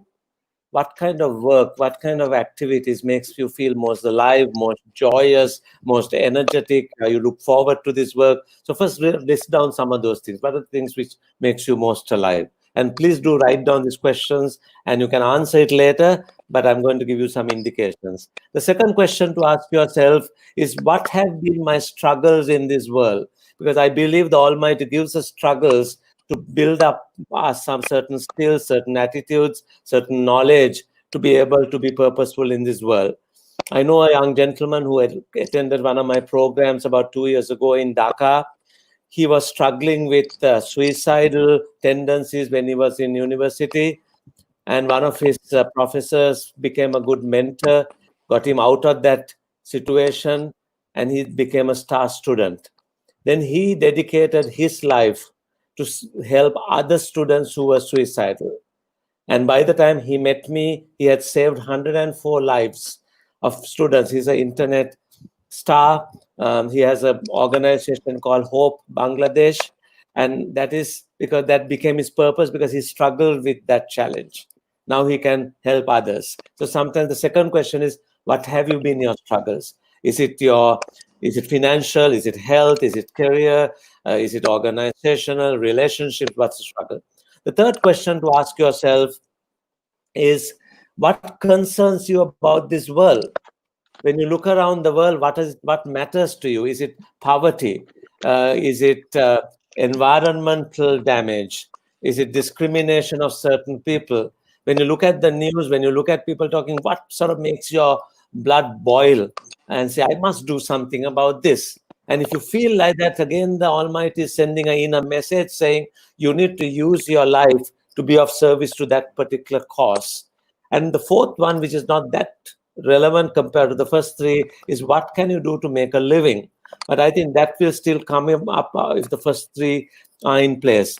As you reflect on these three questions, you will start realizing that I am in this world to use the learnings from my struggle, use what I have been born with, and to do something for this world. And whilst doing that, I'm being of service to this world. After you reflect on this, write a little purpose statement, which has three parts. According to my thinking, it's three parts, but there's no right answer. You may add one or reduce one. So the first part of your purpose statement is, why of my life? Why am I in this world? Ask yourself. So reflecting on the earlier questions, write a sentence, I am in this world for this reason.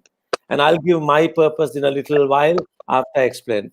The second thing to write down is, what are my values? How would I behave in this world to be purposeful? Again, as Dr. Moin said, it has to be connected with the Almighty, what your beliefs are. Again, it can be any belief you have. Pick the values. Values are those beliefs, the principles, what you learn, the good things in life. But again, customize it to your situation. Again, some of you can directly take the guidance from the Quran or the Bible or the Gita, but take what works for you. And the third part is, what will I say yes to? When the universe gives us opportunities, what will you say yes to? What will you say no to? Now, based on that, let me recite what my purpose is. My purpose right now is to inspire others to find and live purposefully based on their own evolving realities, values, beliefs, and methods. Because I respect each one of you to be unique.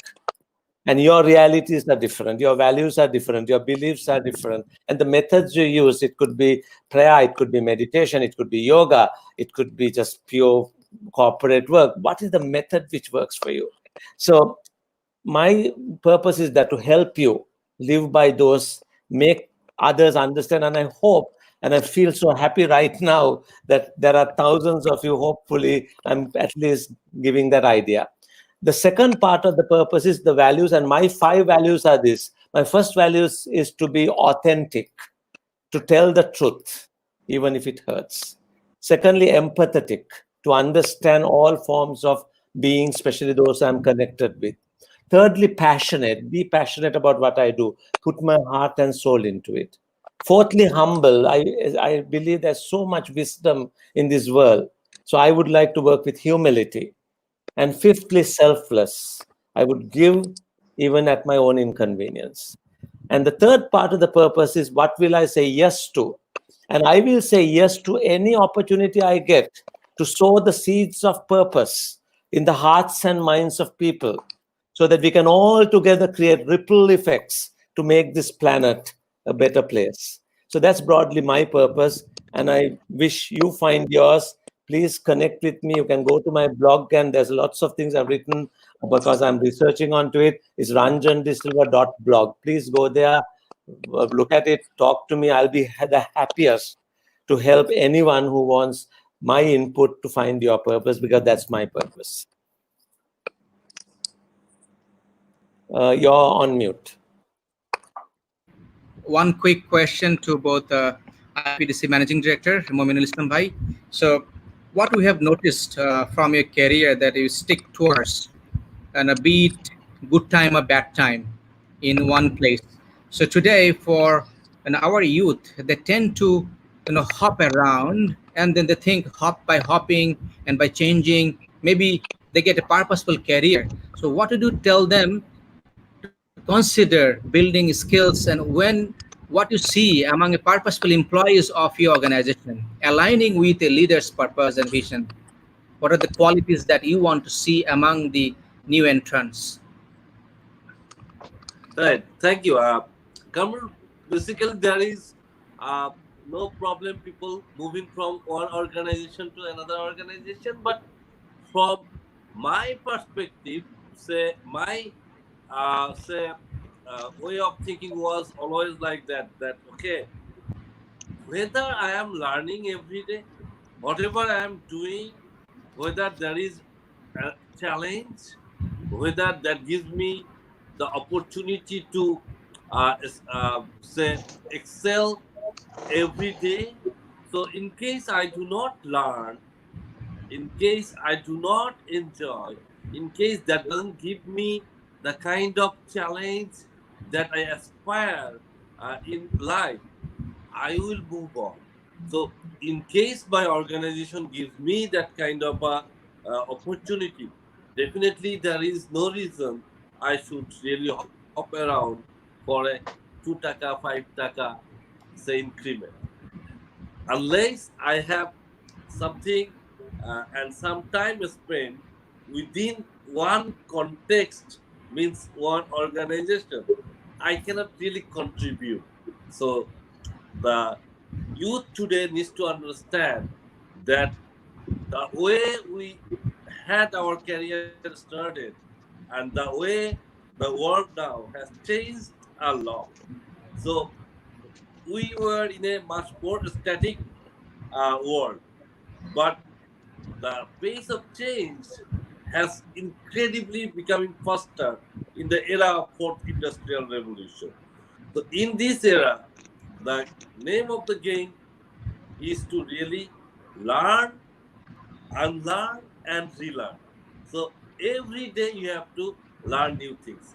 I did my master's in economics, remaining CEO at IPDC. And that is something I give the example to today's youth who goes to for an MBA or something while they are in the job and they feel that balancing two becomes very difficult. So whether you go back to university or not, every day you will have to learn. So till now, say on an average, I spend around 4 hours on average learning new things, studying, and minimum I study 2 hours. So if you want to be successful in the era of fourth industrial revolution, I will say that you have to read, you have to learn new things through your job, through studying, getting the study material is much more easier than in the past. Now you can learn about any topics on the world freely from the kind of resources that is available on the internet, free stuff.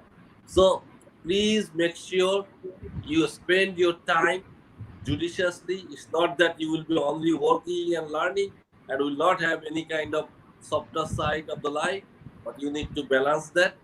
You need to devote yourself to do something meaningful. Thank you.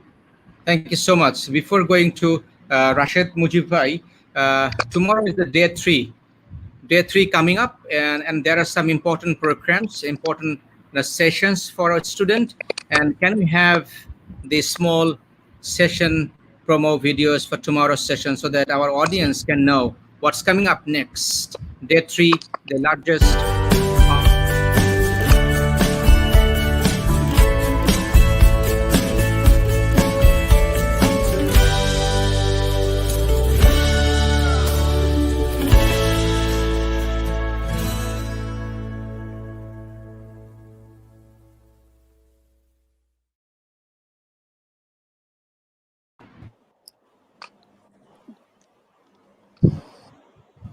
Your mic is muted.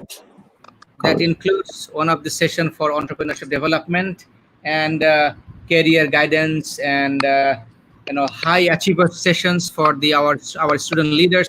That's coming up next. So Rashed, Mujib bhai, as you are recruiting fresh talents every time for your organization, so what are the qualities that you want to tell them?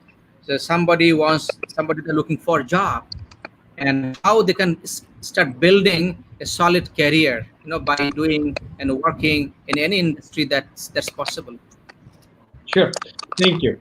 What I really look for is someone is willing to learn, because whatever your background is, if you are willing to learn, if you are willing to work hard, you can be trained, because that is so important, you know and that can change anybody's life. And exactly that's what I look for, people that are the flexible, and open to learn new things. Because in this world, as Momin said, in the 21st century, one of the key thing is unlearning and learning new skill. Otherwise, somebody cannot move.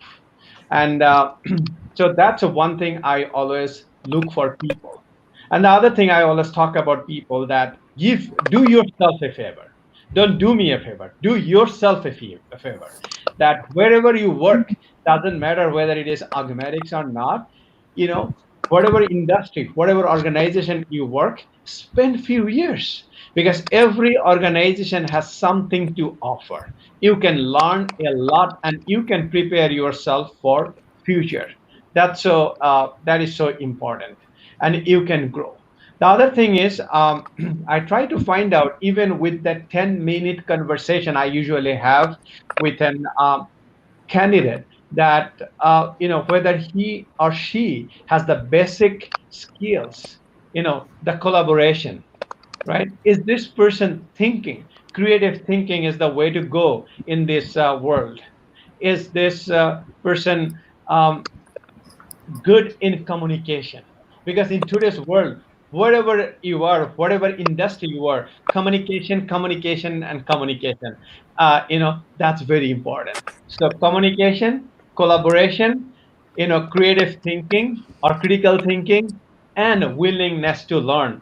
I think for the new generation who are about to start their career and want to go far, if they can stick to this, I think they will do well. And that's what I look for. I'm pretty sure Momin look for the same. Any other, Of chief look course. for the same thing. Yeah. Absolutely. Thank you so much. Tomorrow, one of the important session is actually 3 vice chancellors coming up in one session, and that's going to be interesting one. And 3 vice chancellors are Professor Dr. Hannan Chaudhuri, the vice chancellor, Primary University; Professor Dr. Mustafizur Rahman from Jatiyo Kobi Kaji Nazrul Islam University; Professor Dr. Anwar Hussain from Joshua University of Science and Technology. 3 vice chancellors, along with one of the distinguished educationist from America, University of Miami. So Dr. Jessica Ash is coming up. So we want to match the USA versus Bangladesh, the curriculums and context. So coming up next tomorrow, 3:30 p.m. This is High Voltage 3 Vice Chancellors program. So please don't miss it out.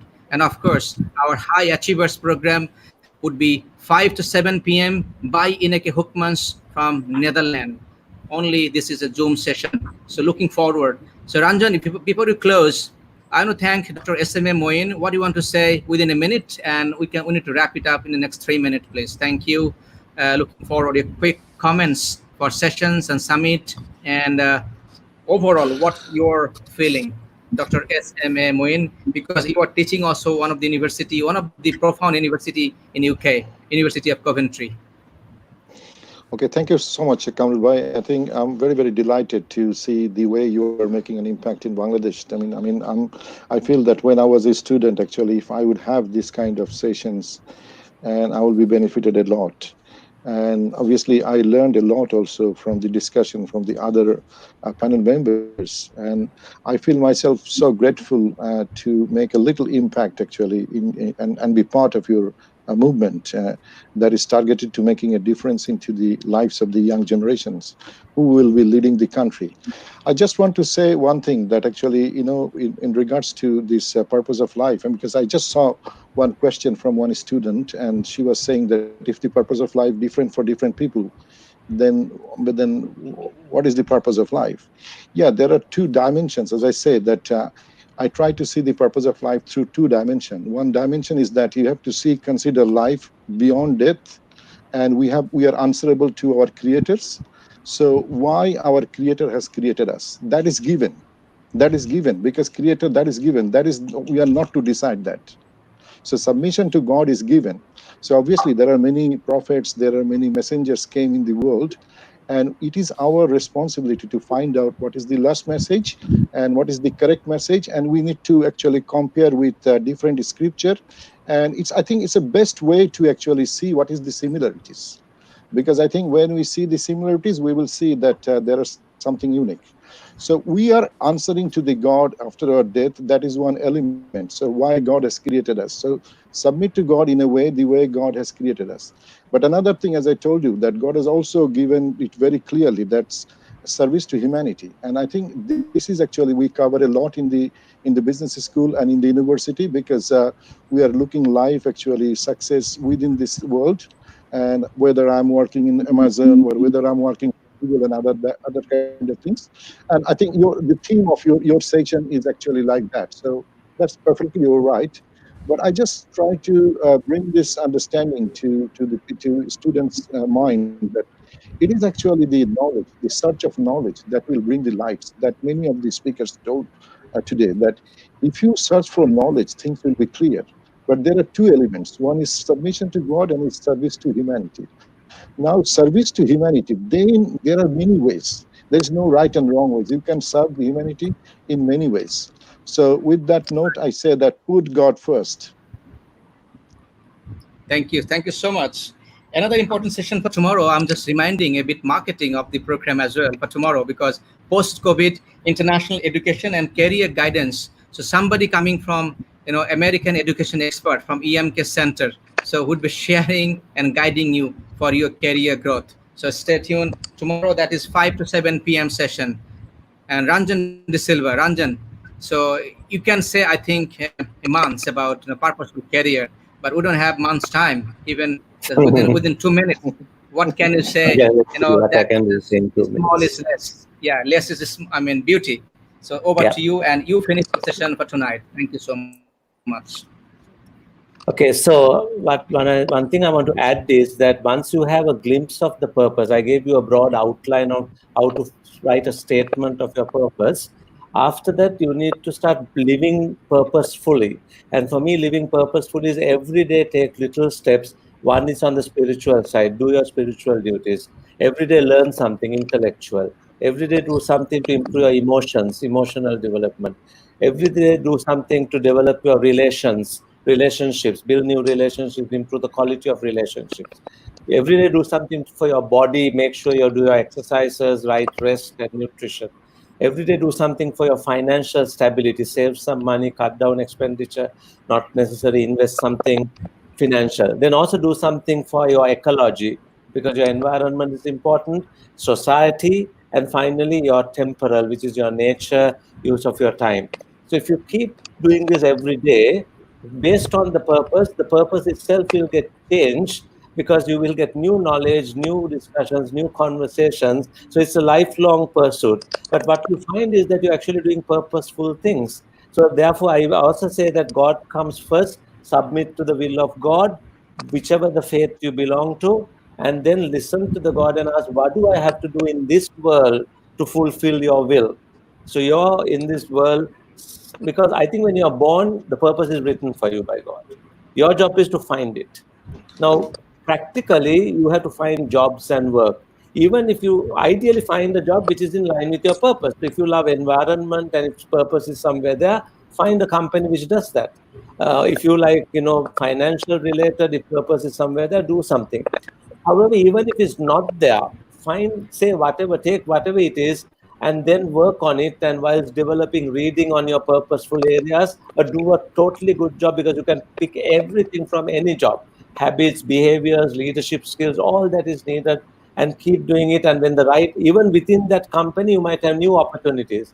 Like Mr. Mominul said, that you have to be your CEO. You can go and talk and say, this is my purpose. Can I do a job like this? This is what I'm more passionate about. Or find outside, but make it aligned with your purpose. So that's my message to you. It's a lifelong purpose. Do everything every day to be purposeful.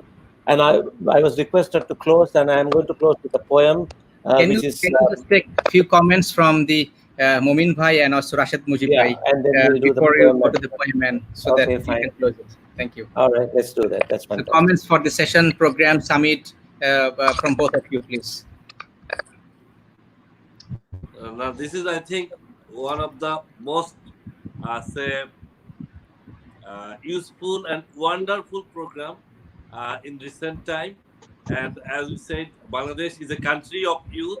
In case we look at the future of Bangladesh, we need to make sure we have the future of every youth beautifully crafted in this country. I think you people are doing a great thing in crafting the future of Bangladesh. My hats off to you, and I am enormously delighted and grateful for being invited here to speak something. And more importantly, I had the opportunity to listen to something very important in our everyone's life. I am really, really grateful. I just want to say this is a great initiative to help the young generation and of the country to prepare themselves to become a leader, future leader, to give them the hope and the belief that they can do it. Sometimes when there are a lot of negativity, and especially during this COVID pandemic, when people are uh, frustrated, sometimes even feel hopeless, I guess this event can give them the hope that there is a light end of the tunnel, and if they prepare themselves, they can make a difference. So I would like to thank Coach Kamrul Hassan and the CKH network for this excellent initiative to make a change to the world. Thank you so much for the opportunity to learn from the leaders around the world, like Ranjan, Silva, Moin, and others. Thank you. Ranjan. Thank you, and again, congratulations, Kamrul Bhai. It was such a great pleasure being with all of you. I learned so much. My perspective about purpose has got even brighter. It's always a learning experience. So this little poem is called "The Little Cloud," and this is, sometimes we think we are just a little cloud in the sky and very insignificant. And all of you listening might think you're a little cloud somewhere up there. But this poem by Eric Carle actually gives a different perspective. It goes this way. In your lifetime, there will be answers that no one really knows but you. So remember, because the world will make every attempt to define the truth for you, the last thing you want is the shape you take to be a product of their stories passing through. They don't want white, they want blue. They don't want shade, they want crystal clear view. But little cloud, that's not you. In fact, you're above all that. The moment you turn your gaze away from who you are meant to be, well, that's the very moment you become indistinguishable from life underneath. Look, I don't want to scare you. I'm just being sincere. You don't fly to the sun if you're held down by fear. And that pressure, it builds up. It precipitates tears. You can always recover like those who fall down. But don't live life undiscovered year after year. See, whether you realize it or not, little cloud, you're on top of the world. So know that you are. I mean, look, you fly around with the sun, moon, and the stars. You take a simple blue canvas and convert it to art. You think that's nothing, little cloud? Then I don't know where to start. See, life is better every day because you're here. Without you, there'll be no ocean, no boats, and captains to steer, no sunrise collages to watch and revere. You turn rays of light to pink and teal chandelier. If you think that's nothing, little cloud, I beg of you, let the logic reappear. There's no limitation to what you can be. So keep your eyes on the spot where the sky meets the sea. That little cloud is where life truly begins. And little by little, you'll start to believe. So thank you so much, everyone. Believe in yourself. You are significant in this world, and you can be the best that you can be. Thank you so much. Thank you. Everyone, thank you so much. Please excuse for overrunning, but we got 2 wonderful poems. Amazing. Thank you. Hats off, everyone. Thank you so much. Excellent. Thank you so much. Thank you. Everyone watching on the Facebook, have a good night. Have a good sleep. And tomorrow again, 3 p.m., we have multiple sessions running multiple times. We are actually having several sessions simultaneously. So see you 3 p.m. tomorrow to 11 p.m. Take care. Goodbye. May Almighty bless all of us and stay healthy. Thank you. Thank you. Thank you.